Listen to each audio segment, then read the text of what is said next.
Policy debate number 1. Reducing carbon emissions is a good policy for mitigating global warming threats. Reducing carbon emissions is a good policy for mitigating global warming threats.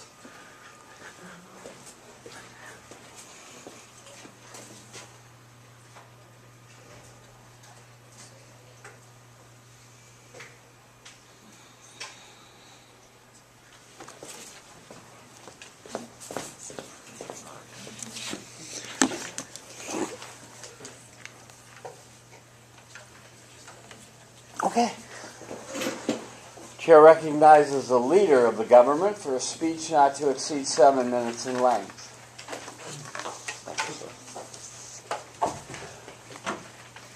Hi, I'm Anna. Hi, Anna. Sam and I would like to thank you all for being here today as we present our case to affirm the resolution. Observation 1. Our resolution is that reducing carbon emissions is a good policy for mitigating global warming threats. To define some of those terms, to reduce is to bring down to a smaller extent, size, amount, or number, to condense or diminish. Carbon emissions are carbon dioxide and carbon monoxide in the atmosphere produced by vehicle and industrial processes as a contributor to global warming. Mitigate means to make less severe or to lessen the trouble caused by an evil or difficulty. Global warming is an increase in the Earth's atmospheric temperature that causes corresponding changes in climate, especially one thought to be occurring at the present time and associated with side effects of recent human activity. A threat is an indication or warning of a probable trouble or affliction, disaster, danger, or peril. Our criteria is the net benefits of the policy in this debate, and you should grant adherence to the side that presents the most convincing evidence. This is a policy round because it implies action. Harm 1 is that carbon emissions are contributing significantly to the destruction of our environment due to their causal connection to global warming. Last month, the EPA stated on their website that human activities are altering the carbon cycle both by adding more CO2 to the atmosphere and by influencing the ability of natural sinks like forests to remove CO2 from the atmosphere. Carbon emissions from human activity have been impacting the global temperature since the Industrial Revolution. These rising carbon emissions mean rising global temperatures. So, what human activities are to blame for these dangerous carbon emissions? This year, the EPA stated that 79% of the United States carbon emissions were caused by the burning of fossil fuels. Harm 2 is that current United States policies are not sufficient to reduce carbon emissions. Though the U.S. has enacted legislation such as the Clean Air, Clean Water Acts, the fact remains that the U.S.'s burning of fossil fuels continues to contribute to rising global temperatures. This means that the legislative progress the U.S. has made is still not enough in the way of mitigating global warming threats. Harm 3 is that if the United States does not enact a policy that sufficiently reduces carbon emissions, our planet will continue its rapid course towards uninhabitability. According to the IPCC's most recent report, this lack of inhabitability will impact virtually the entire U.S. population. These impacts include risk of severe ill health and disrupted livelihoods for large urban populations due to inland flooding, systemic risks due to extreme weather events leading to the breakdown of infrastructure networks and critical services such as electricity, water supply, health and emergency services. So how did we get here? The United States currently focuses too much on short-term economic development and short-term convenience, rather than addressing the needs of our future, which is why we are burning fossil fuels at unsustainable rates. Beginning with the Industrial Revolution, Americans suddenly became increasingly dependent on the burning of fossil fuels in the form of factories and the railway. While these developments were of course beneficial at the time, they were only sufficient for boosting economic growth and convenience in the short term. The plan we will propose is that we're arguing for a policy today that would require the United States federal government to cease granting all fossil fuel subsidies immediately in order to redirect those resources into successfully proven wind and solar companies. The United States federal government would be responsible for this action. Specifically, the United States Treasury would remove current funding of fossil fuel companies and redirect those resources into funding proven sustainable power industries such as wind and solar.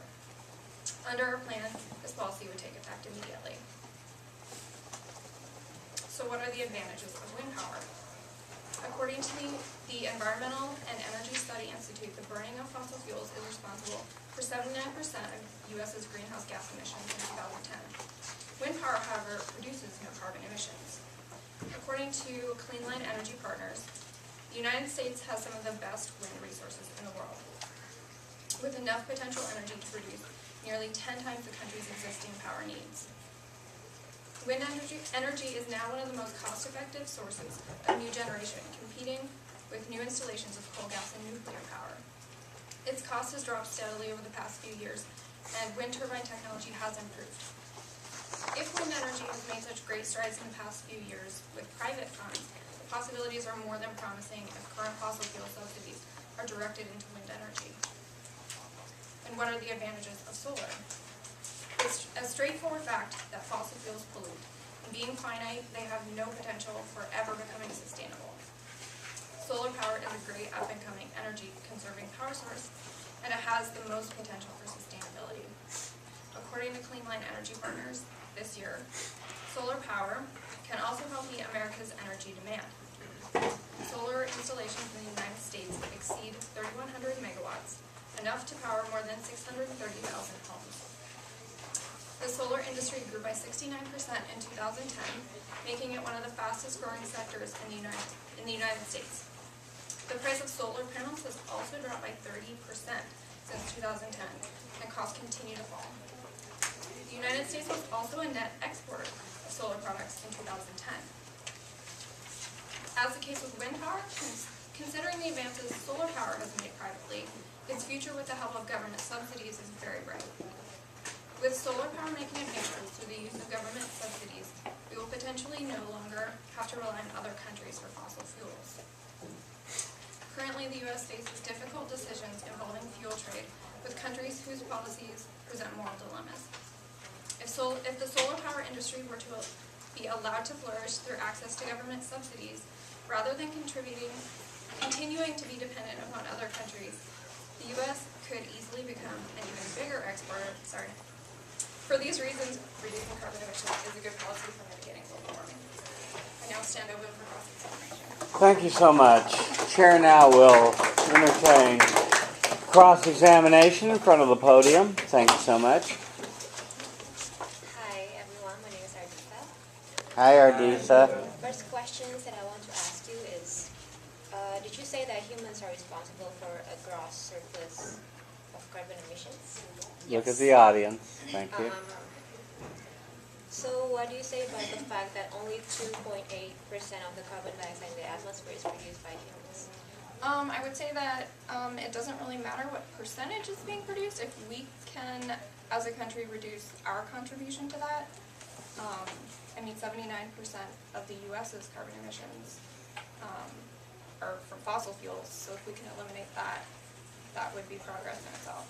But are you aware that there's only 2.8% of carbon emissions produced by humans in the atmosphere?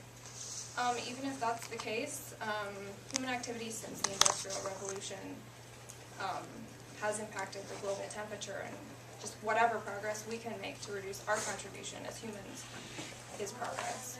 So which side did you vote on the first debate, fact debate in class? Who? I don't recall. Yeah, good. Are you aware that in the first debate of this class, the opposition team, who asserted that humans are not responsible for global warming, won the majority vote of the class? Yes. Okay, so I will not ask more questions on the fact that global warming is not caused by human activities, because the opposition team of the fact debate in this class have proven that beyond reasonable doubt, global warming is not caused by human activities. So you said that granting subsidies to fossil fuel companies and redirect those subsidies to proven renewable energy sources companies is the best method for mitigating global warming, correct? Yes. And you It said is a good policy. Yes. And you said that the policy will be economically beneficial. Yes, it will be economically beneficial in the long term. Yes. Can you explain how and why? Look at the audience.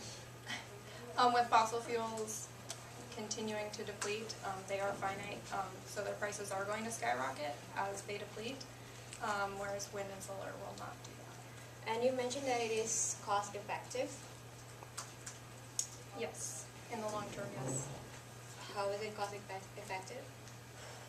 I guess I would maybe reiterate my answer that in the long term, fossil fuels are not cost effective since they are finite. The prices will rise.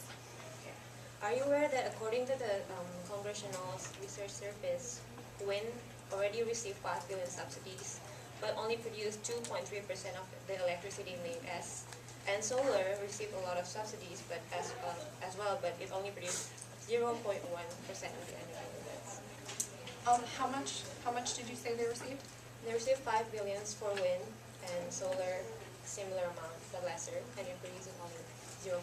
I would say that we give a lot more than that to fossil fuel companies. Is that time? Thank you so much. So now we'll entertain the leader of the opposition for a speech not to exceed 7 minutes in length. I need just a moment, please. Hi everyone, my name is Ardita again. I need just a moment, Arditha. Just a moment.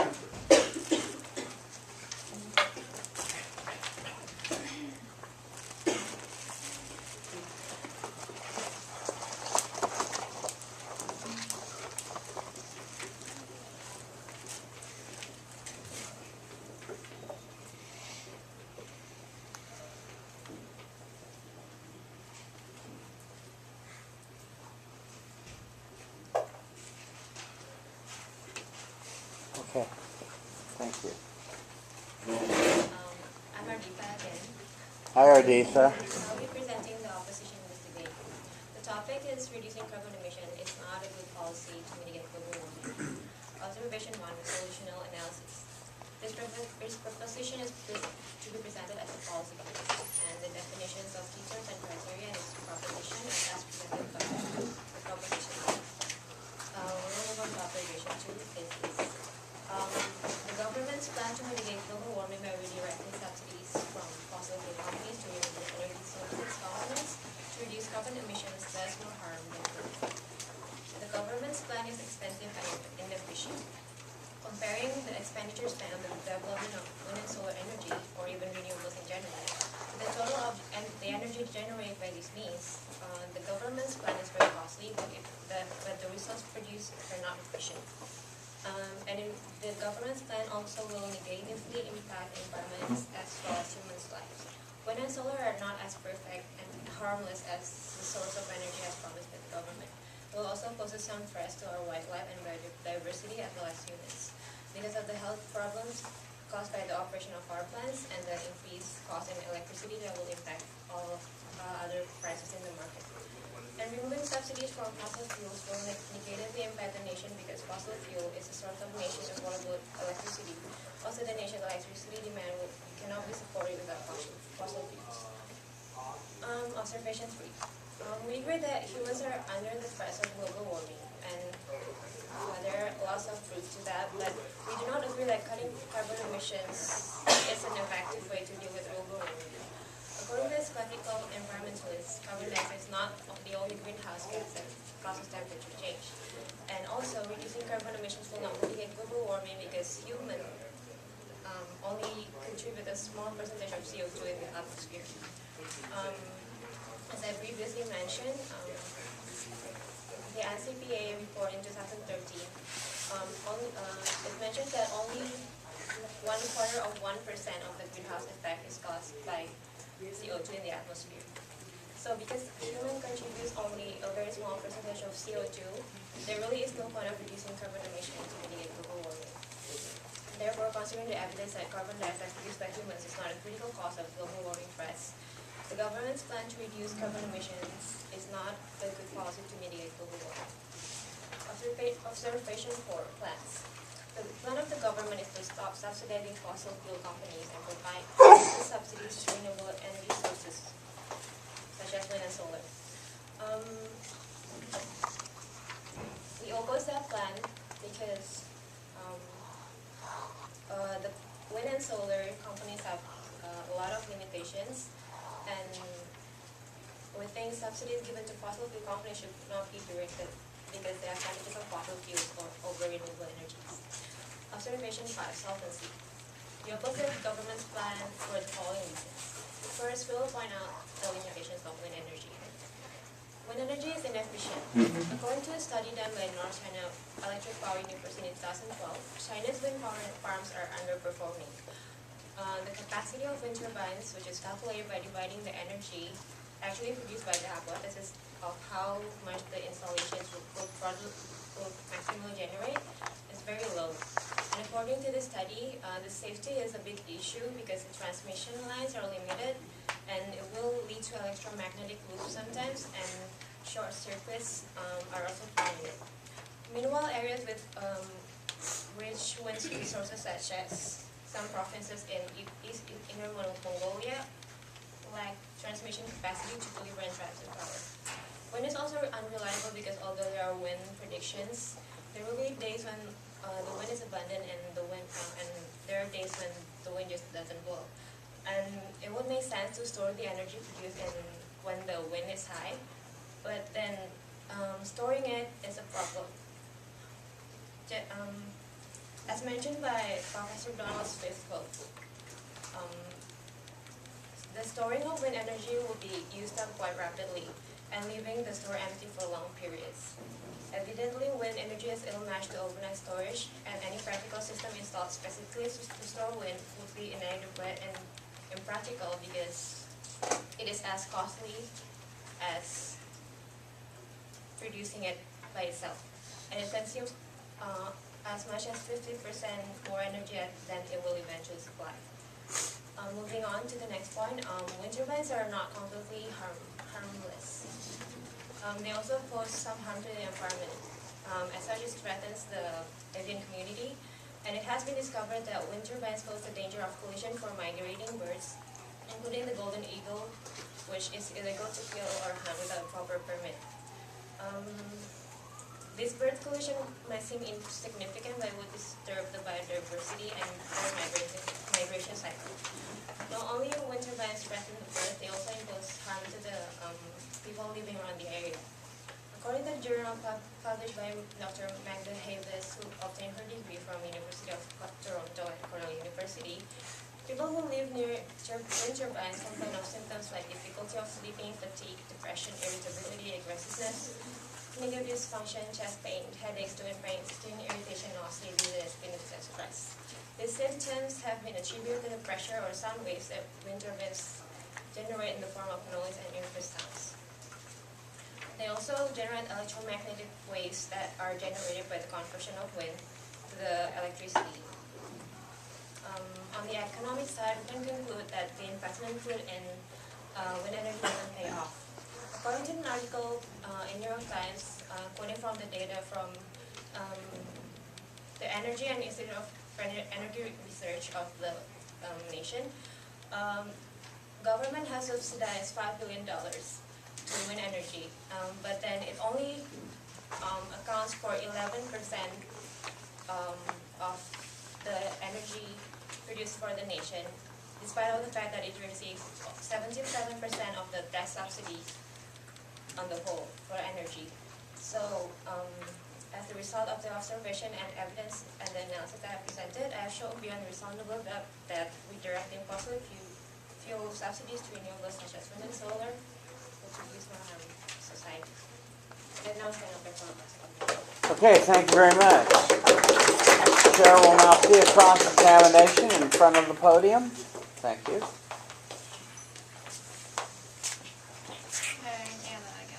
Hi, Anna again.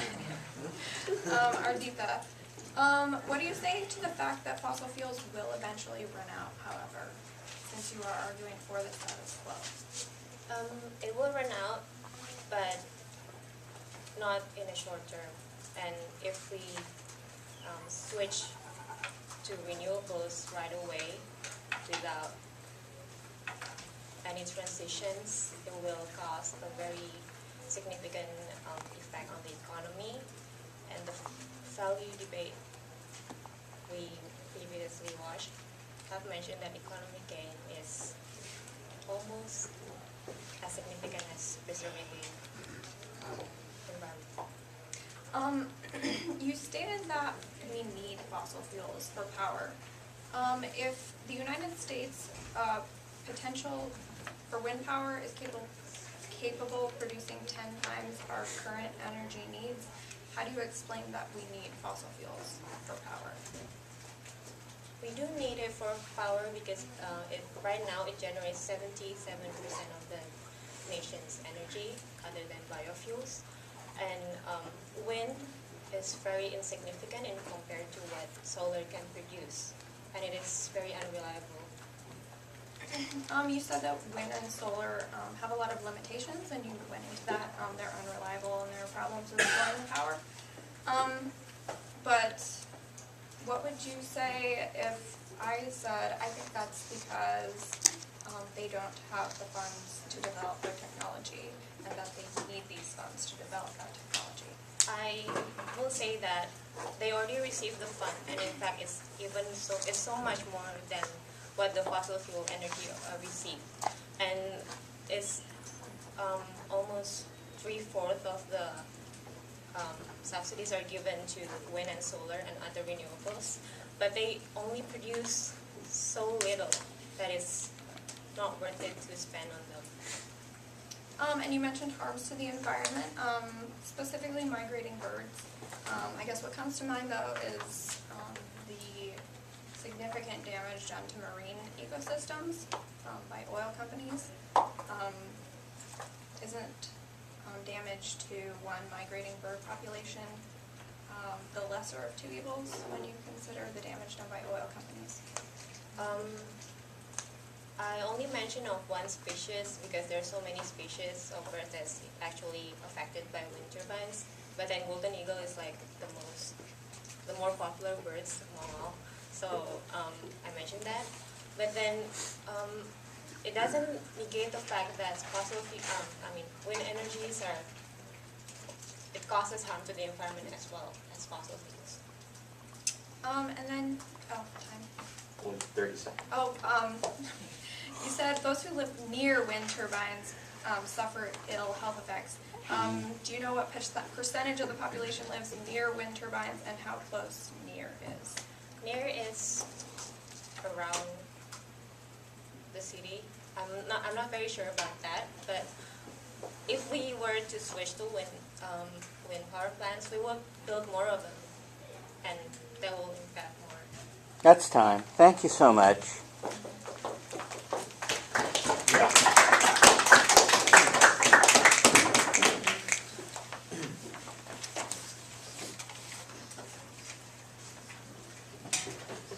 Chair now recognizes the member of the government for a speech not to exceed 7 minutes in length. Hi, I'm Sam. I would like to Take the podium, please, Sam. You're out of order.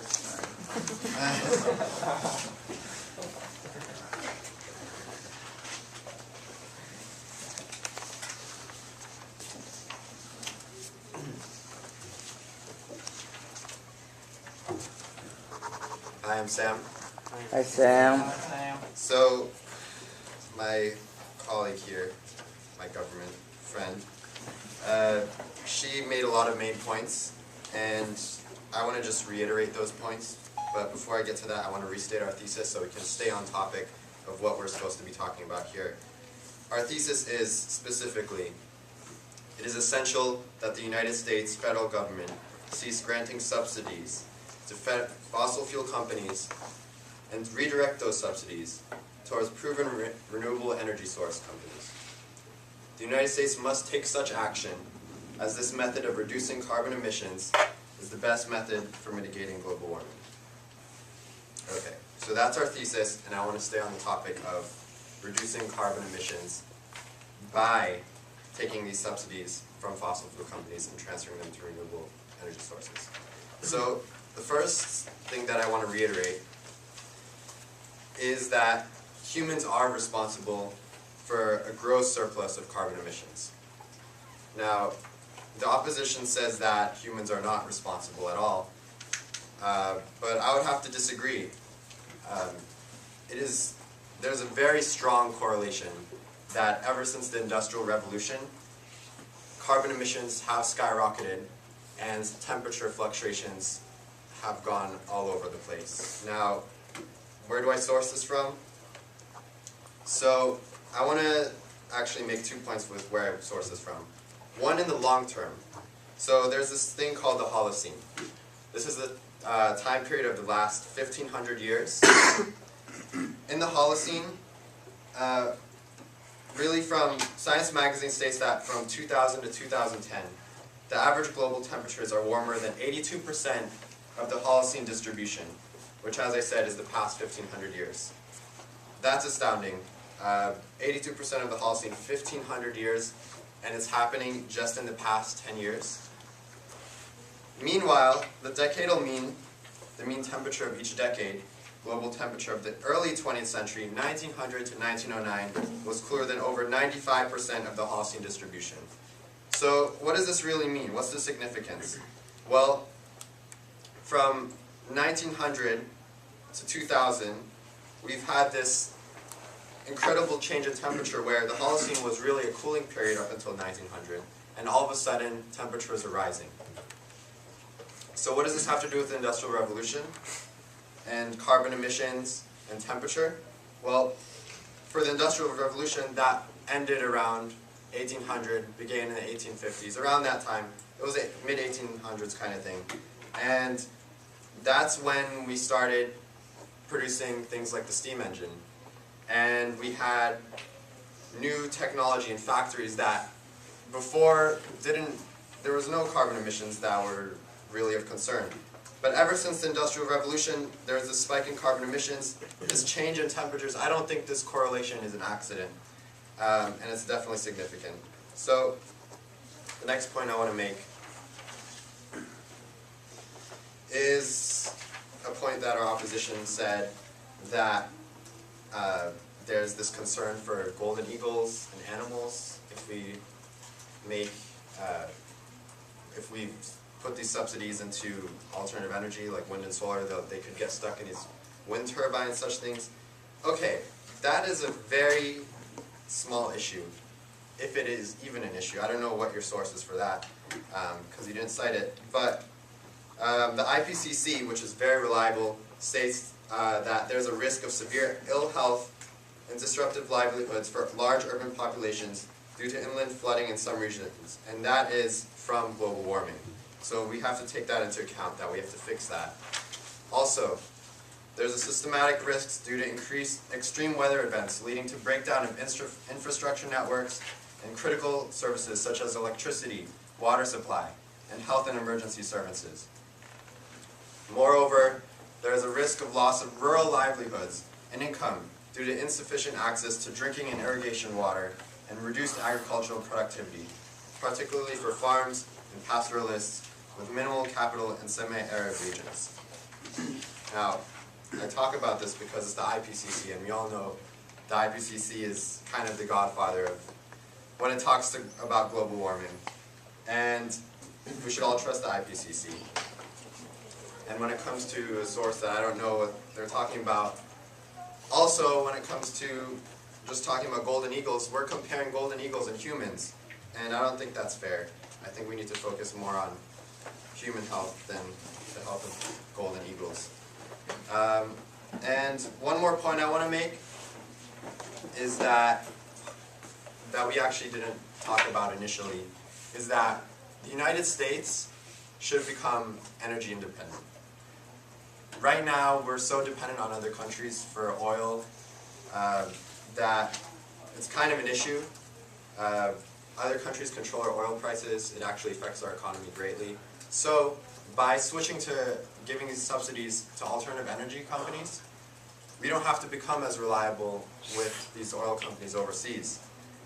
What I mean by that is that we'll invest more in wind and solar, and once, over a long period of time, we become 90% or very close to 100% wind and solar dependent, we won't even have to worry about other countries dictating our economy. We'll actually become economically sufficient and control our own prices when it comes to gas or electricity or anything like that.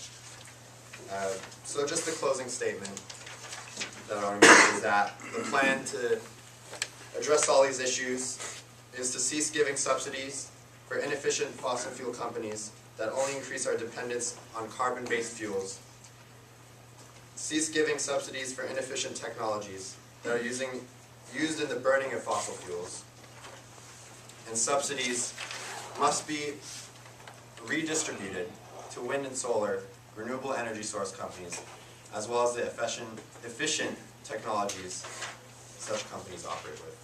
Thank you. Thank you. Now stand over for cross-examination. Thank you. The chair will now hear a cross-examination in front of the podium.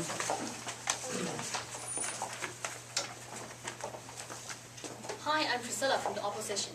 Hi, Priscilla. First of all, I would like to begin with a general question. According to your thesis, the government side is planning to stop all the subsidies on fossil fuels and give them to the proven renewable energy source company. Is that right? Yes. Therefore, I would like to ask, for the proven renewable energy source company, are there any criteria to judge whether this company is proven or not? Yes. Proven, by what I mean by proven renewable energy source companies, just like on the side of oil companies, there's something called the Big Five, where right now, that's the government is subsidizing these Big Five oil companies. But instead of subsidizing Big Five, the best in the top, we want to change that to make it the Big Five wind and solar companies. I feel like that would be the best move. I also have one more question about the criteria on the renewable energy source company. When you are providing the subsidies to the companies, are you going to provide every company with the same amount of subsidies, or are there still some criteria for you to judge Yes. which company is going to get more and Of which course. is going to get less? The most reliable, it'll be scaled, the most reliable will get the most, and less reliable will get the less. Just like the same situation as it is with the Big Five oil companies. What do you mean by more reliable? More reliable, better reputation, who has the best technology, who has the most experts. The goal is just to invest in this technology and put the money in so that they can move forward with what they're doing. Okay, then I'm going to ask another question about economy. According to your thesis, you're going to shift all the subsidies from fossil fuels companies to renewable energy source companies. Do you think when you are trying to remove all the subsidies from the fossil fuels companies, the operation of the companies will be affected and it will affect the overall economy of the United States? Yes. See, you guys at the opposition are focused so much on the short term, and that is a great concern when it's a great concern when the oil and gas is not a renewable energy source. It's not going to be sufficient for the long term. That said, we're taking the subsidies and putting them into these renewable energy sources. That doesn't mean that these oil companies can't profit. They're just not going to have assistance from the government. Okay. Then do you have any plan to settle the problem caused by this shift of subsidies? Sorry, can you repeat that? Do you have any plans to try to settle this, any problems that arise when there's a shift from subsidies? Could On you the be more subsidies. specific? Like just now the economic problems you have mentioned. Oh, sure. Any kind of plan that a government has will have some problems. But for us, we feel that by shifting our subsidies from oil companies to alternative energy, you'll have less problems if you stick with the status quo. Just now you have... That time? That's time. Thank you so much.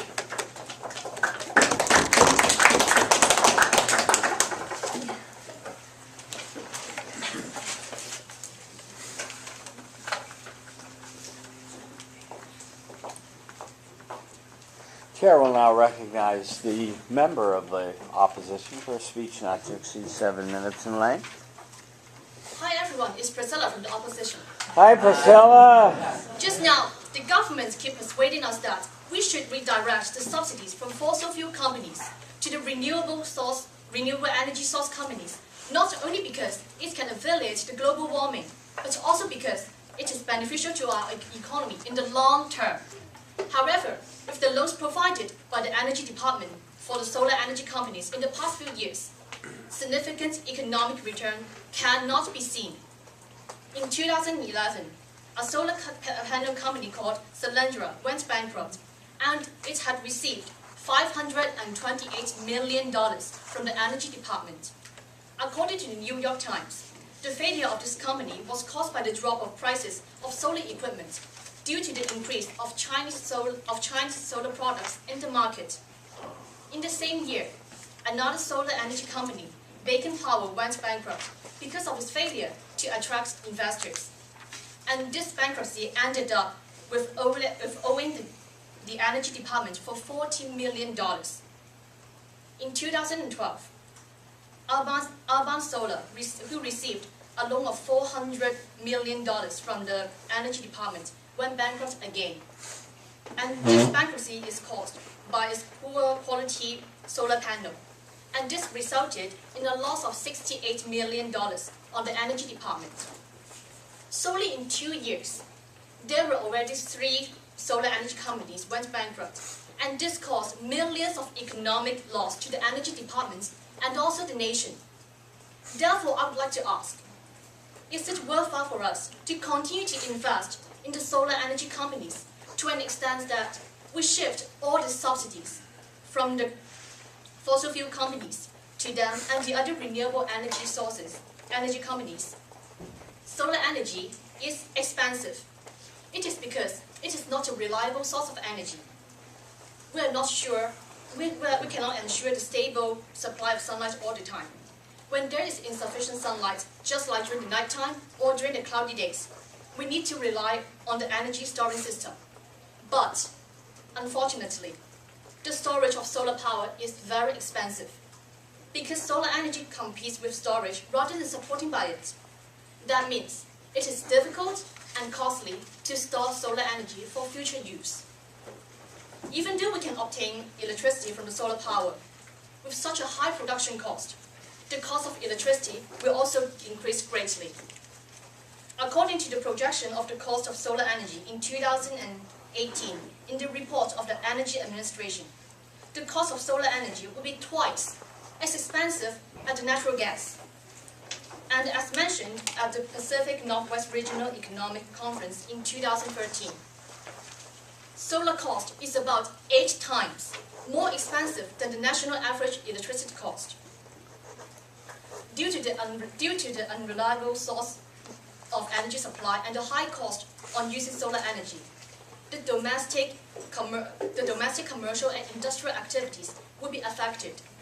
And this will even bring up the prices of other products and services in the society. Therefore, as a whole, the society will suffer. In fact, we are not the only group being affected by the economic disadvantages brought by the development of solar energy. The wildlife and the environment even suffer more. The construction of solar power plants blocks the movement of animals and reduces their food and hiding spots. In the long run, there will be a habitat loss. According to the report from Ivanfa Solar Electric Generating System, desert tortoise, 5 special species of animals and 5 special status plants are going to significantly impacted in Daggett, California, because of the solar power plant construction there. The damages of wildlife caused by the development of solar energy are acknowledged by the United States government, and thus, large areas of desert in California have been excluded from the solar energy development because of the concern of the wildlife. Apart from the wildlife, the overall environment also suffers. During the construction process of the power plants, any plants taller than 0.5 meters have to be cleared, and this includes their roots.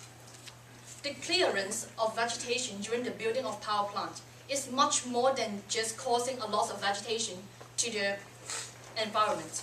Instead, it affects the amount of carbon dioxide in the atmosphere and even our climate. As stated in IPCC report 2013, carbon dioxide can be removed from the atmosphere by plant photosynthesis. Therefore, during the construction of the solar power plant, the removal of vegetation is going to change the land's natural carbon subsequent weight, and it will further affect the microclimate during that area. According to the government side, the original purpose of their plan to subsidize renewable energy and take away the subsidies from the fossil fuels company is to reduce the emission of carbon dioxide. However, with the development of solar power plants, large amount of vegetation will be cleared, and this will even affect the natural mechanism in reducing carbon dioxide. Therefore, I would like to ask the government side, is their plan harming the planet by adding more carbon dioxide to the atmosphere rather than reducing it? Undoubtedly, carbon dioxide is one of the causes to global warming. However, carbon dioxide emitted from human activities is only 3.4% of the total amount of carbon dioxide in the atmosphere. Therefore, the development of renewable energy can only create limited effects to mitigate the global warming effect. Therefore, we oppose the government plan of redirecting the subsidies from fossil fuels companies to renewable energy source companies, and we do not agree that reducing carbon emission is a good policy to mitigate global warming threats. And now I stand open for cross-examination. Thank you. Chair will now seek cross-examination in front of the podium, not to exceed 3 minutes in length. Okay, so I have some questions. First of all, your colleague, Ardita, she had a great opening, but you stated that, she stated that we are right away, quote, right away, moving from oil to wind and solar. But Face the audience, please. Is this really the case, that we are moving right away when we explicitly stated we're only taking subsidies from oil companies and moving them to renewable energy sources? But I think according to the first speaker of the government side, you did mention the word. Persuade your audience, not him. You did mention the word. We need to take action immediately, and we are going to put these subsidies into the renewable energy companies immediately. Correct. But not the words of your colleague. Next question. You keep talking about the short term. What happens, my friend, my colleague here didn't ask the same question, but I really want to reiterate, what happens in the long term when we run out of all these fossil fuels? According to my own knowledge, we are only talking about the fossil fuels under the land of the United States. It can still support about 75 years of the electricity demand of the United States. And for your question is about what happens if we run out of fossil fuels. I think this problem will not happen immediately, and maybe it happened after about 17 years. Okay. When stating wind power is inefficient, you only state sources from China and international sources. How come you've not considered the U.S. perspective on the issue? You mean the harmful effects of the wind power? Yes. Okay. I think we have included harmful effects from the wind power on. If you want, I can reiterate the question, mainly international sources. First of all, I have to correct that we have included sources from about America, and especially about the wildlife. And just now you have asked about the source of that piece of information, and I'm now going to provide you with the source of that piece of information.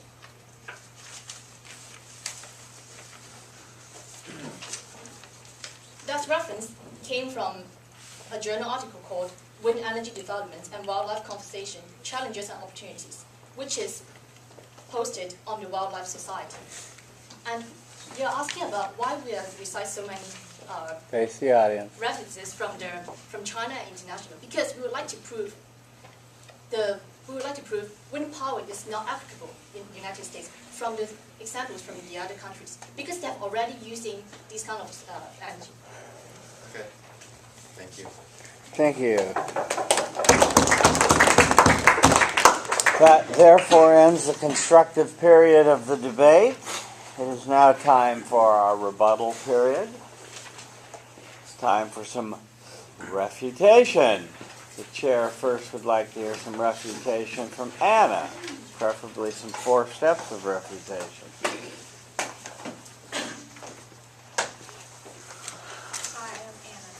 Hi, I'm Anna. Hi, Anna. So I guess I'd like to bring up the point again about problems with wind and solar technology and the limitations. I guess I'm thinking our policy directly addresses that concern. That's not a concern with our policy. We're arguing that, yes, solar and wind may be currently imperfect technologies. That's exactly why they need the government subsidies that we're currently providing to fossil fuel companies.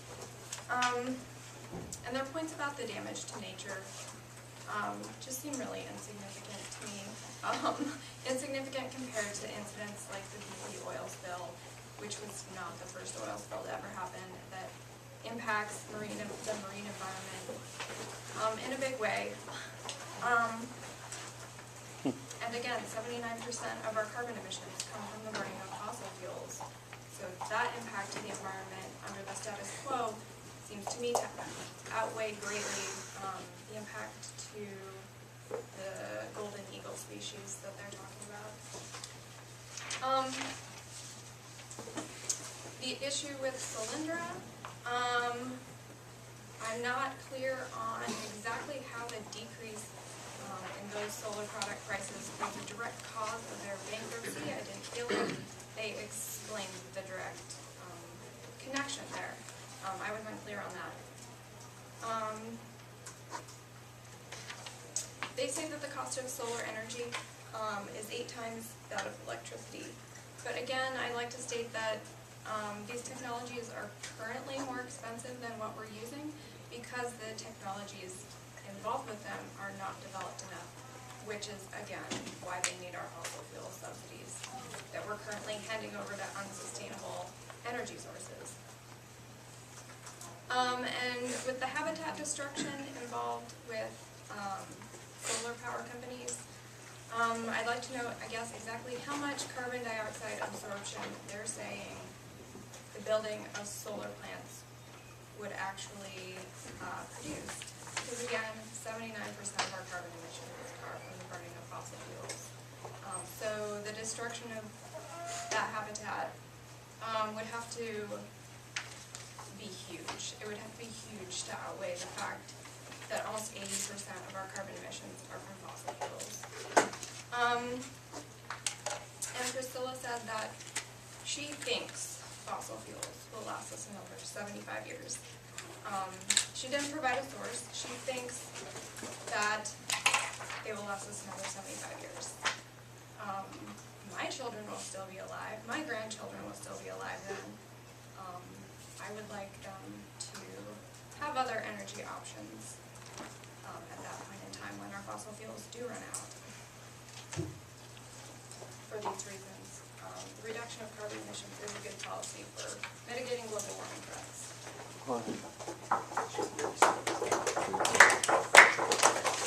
Thank you so much. Chair, next for refutation, will recognize the leader of the opposition for a speech not to exceed 4 minutes in length.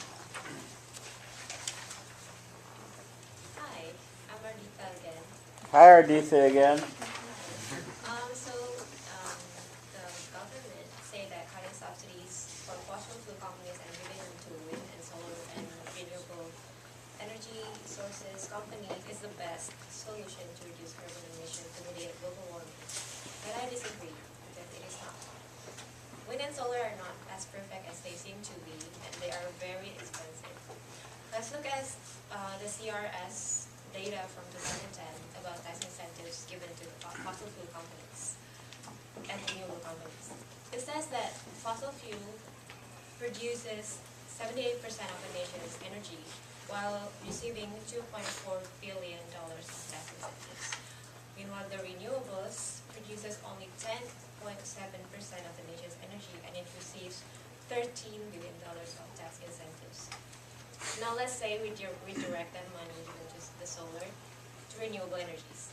$2.4 billion will be given to renewables. 2.4 is only a quarter of their current tax incentives. And with that additional money, I assume they will produce a quarter more, which will increase their production by 2.5%, making them produce only 13% of the nation's energy.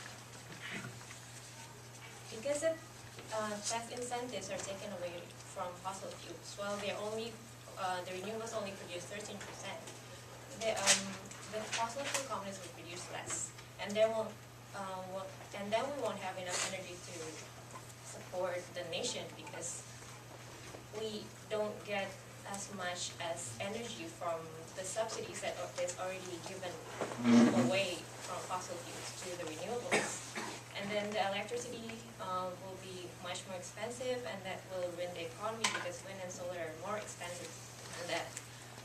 So giving the money to renewable energy sources will leave us with scarce energy that won't support the needs of the industries and the nation, and it will not only make the cost of the electricity higher, but also living harder. Because with all the prices skyrocketing, everything will be more expensive, then the economy will just collapse. And they mentioned about being economically independent, but how would you be independent without energy? And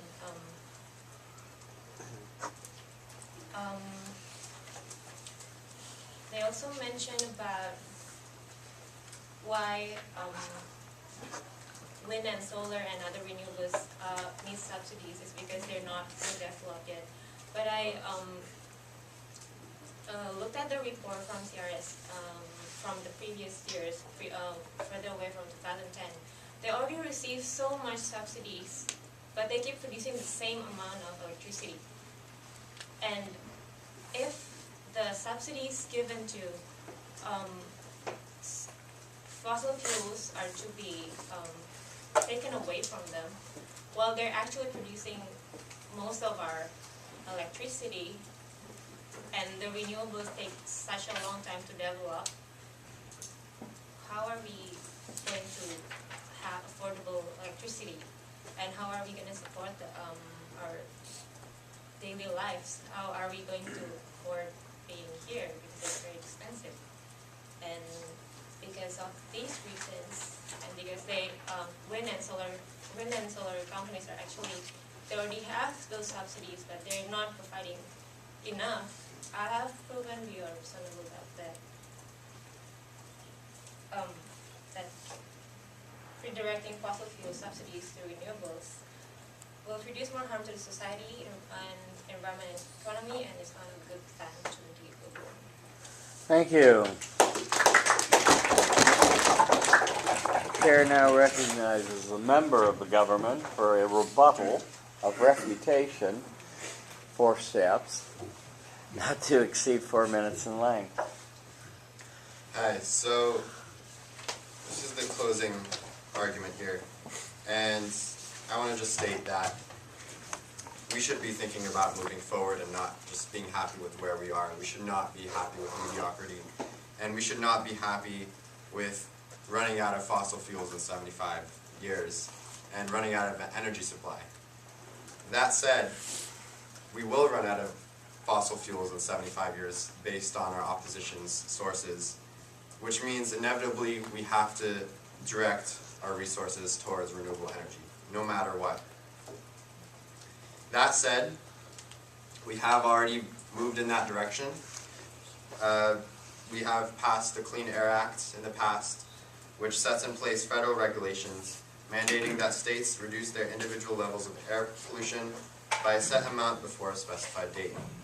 We've also passed the Clean Water Act, which sets in place federal regulations mandating that the EPA partners with state environmental agencies in order to reduce water pollution, manufacturing, mining, oil, gas extraction, such things. So we have been moving in this direction. President Obama wanted to cut subsidies to oil companies by $4 billion. The real issue with this is that it never got voted on by Congress. And I think this is a real point of significance that shows that we don't realize how important global warming really is. We need to get the message out there, and we need to realize that we don't have a choice. Polar ice caps are melting. Global temperatures are increasing 1 degree each year, which is significant. We've had an increase in storms. We can't have this. It's not good for our future. And furthermore, I would like to say that because we are thinking about our future, we do need to redirect our subsidies. And these, as I mentioned before, these have more benefits than just reducing carbon emissions. It's good for our economy. We'll be energy independent. We'll have less pollution.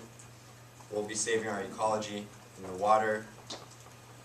We don't have to worry about these golden eagles so much if we produce the right technology.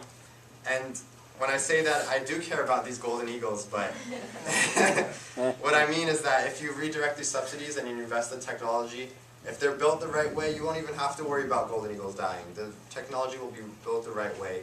I think our government, the opposition's argument is completely based on the present, and I do agree. I am not refuting that in the present, we do have problems with our technology. But that's why we need to invest in it and put government subsidies in these renewable sources.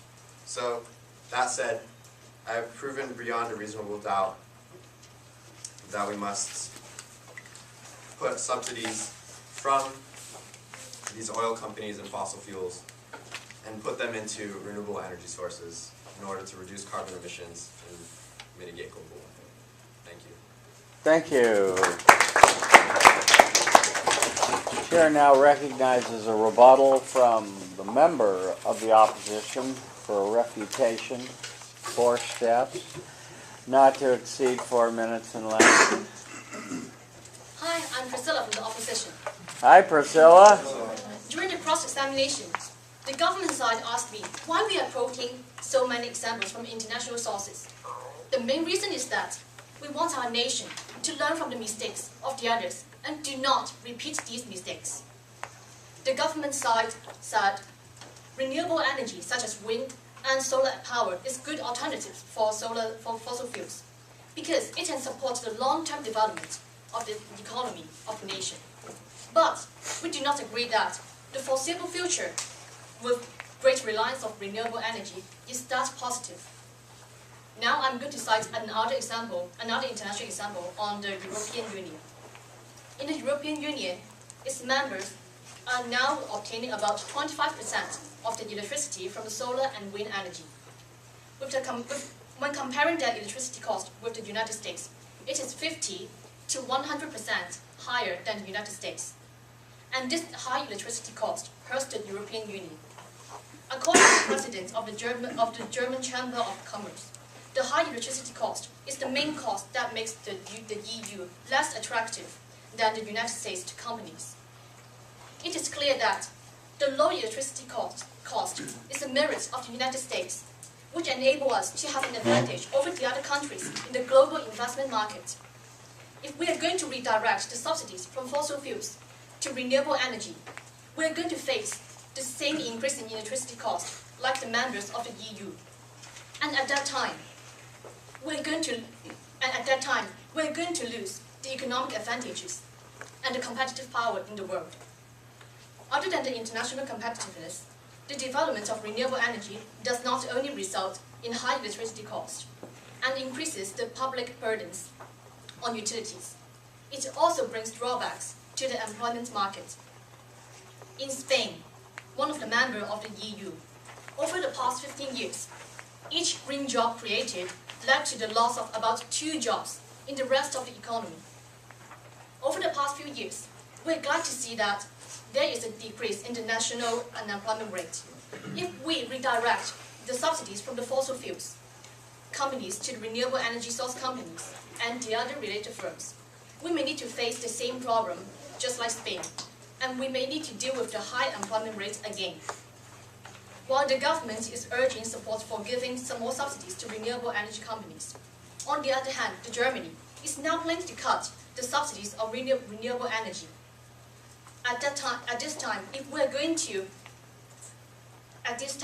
are going to provide more subsidies to the renewable source companies, aren't we repeating the failure of Germany? With the experience of Germany, it is clear that the government's plan of redirecting subsidies to renewable energy source companies cannot benefit our nation's economy in the long run. Adding to this policy has only limited contribution to dealing with the threats of global warming, as carbon dioxide emitted from human activities is not the main cause to global warming. Therefore, we oppose the government's plan of redirecting subsidies from fossil fuel companies to renewable energy source companies, and we strongly disagree that reducing carbon emission is a good policy to mitigate global warming threats. Thank you. Thank you. Let's give them another round of applause. Okay, now it's time for an individual vote. No looking at your neighbor's vote. Thank you. And you may pass over your vote once you get them. I basically skipped that everything.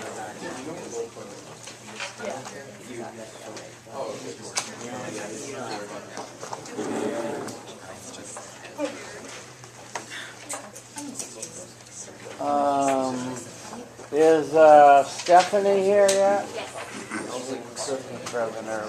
Yes. Danielle? Yeah. Pass that to Danielle, please. Thank you. Thank you.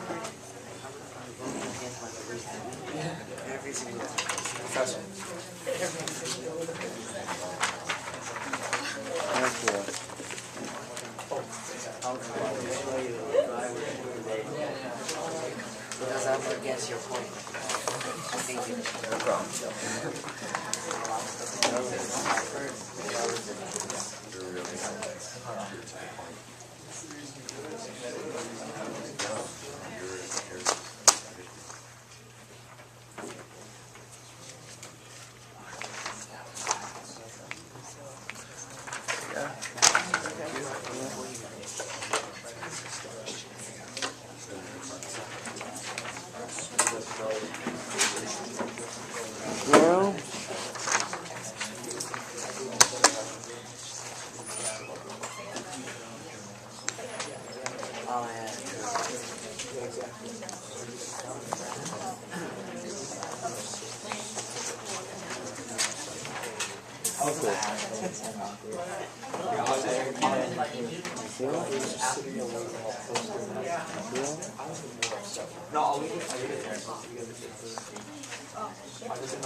How do I know you're fine? That doesn't mean it. Yeah, okay. Did you